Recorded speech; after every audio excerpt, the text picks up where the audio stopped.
أهلاً بيكم. أكيد كل اللي بيشتغل في الإلكترونيات عدت عليه القطع الصغيرة دي اللي عليها خطوط ملونة. طب يا ترى إيه حكايتها؟ النهاردة بقى هنفك الشفرة دي مع بعض، وهنعرف إزاي نقرأ قيمة أي مقاومة كده بمجرد النظر.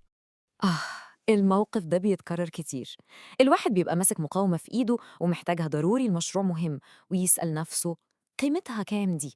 خصوصاً بقى لو مفيش أفوميتر قريب. الموقف ده لوحده كفيل يعطل الشغل كله. بس الخبر الكويس إن الحل قدام عينينا طول الوقت. حرفياً المقاومة نفسها شايلة قيمتها ومتشفرة في الألوان اللي عليها دي. ومهمتنا النهاردة سوا إننا نتعلم إزاي نفك الشفرة دي. تمام، جاهزين؟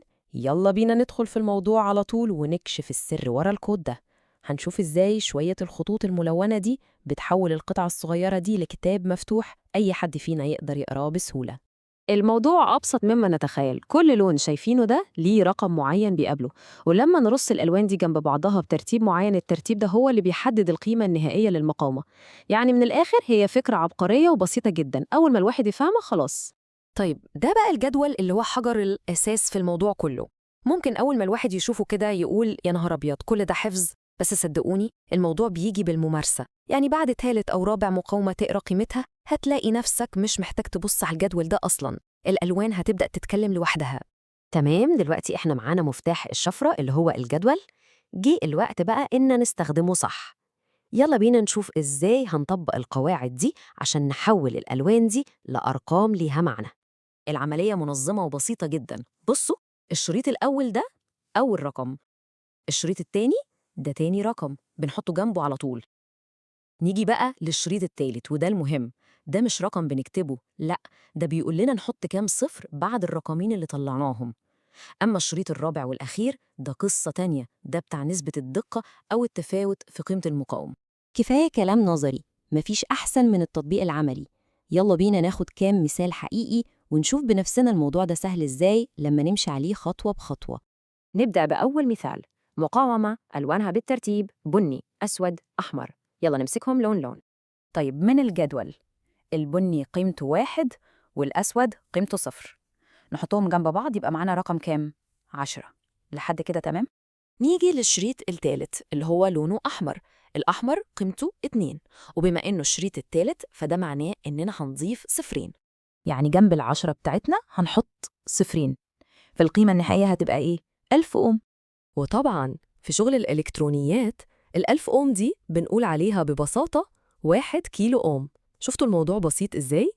مثال كمان عشان المعلومة تثبت. المرة دي الألوان هي أحمر، بنفسجي، بني، بنفس الطريقة بالظبط. الأحمر من الجدول بكام؟ ب2، والبنفسجي ب7. يبقى الرقم اللي معانا هو 27. الشريط التالت لونه بني، قيمته 1، يعني هنضيف كام صفر؟ بالظبط صفر واحد بس. وبكده تبقى القيمة النهائية هي 270 أوم. سهلة ومباشرة خالص. طيب دلوقتي جه الدور عليكم بقى. يلا اختبار سريع. لو معانا مقاومة ألوانها أخضر، أزرق، أحمر، يا ترى قيمتها تبقى كام؟ خدوا كده كام ثانية فكروا فيها وحاولوا تحسبوها. تمام، نحلها سوا. الأخضر قيمته 5 والأزرق 6، يبقى الرقم معانا 56. الشريط التالت لونه أحمر وقيمته 2، يعني هنضيف صفرين. يبقى القيمة النهائية هي 5.6 ألف أوم، أو زي ما بنقولها بشكل أسفل 5.6 كيلو أوم. كل اللي جابها صح ممتاز. لحظة واحدة قبل ما نخلص، في معلومة مهمة جدا، معلومة ذهبية لازم الكل يعرفها. دي مش مجرد نصيحة عادية، دي قاعدة أساسية هتمنع غلطة شائعة قوي، غلطة ممكن تبوظ دايرة كاملة. السؤال المهم، المقاومة ليها ناحيتين، نقرأ من اليمين ولا الشمال؟ بصوا، الحل بسيط. دوروا على شريط لونه ذهبي أو فضي.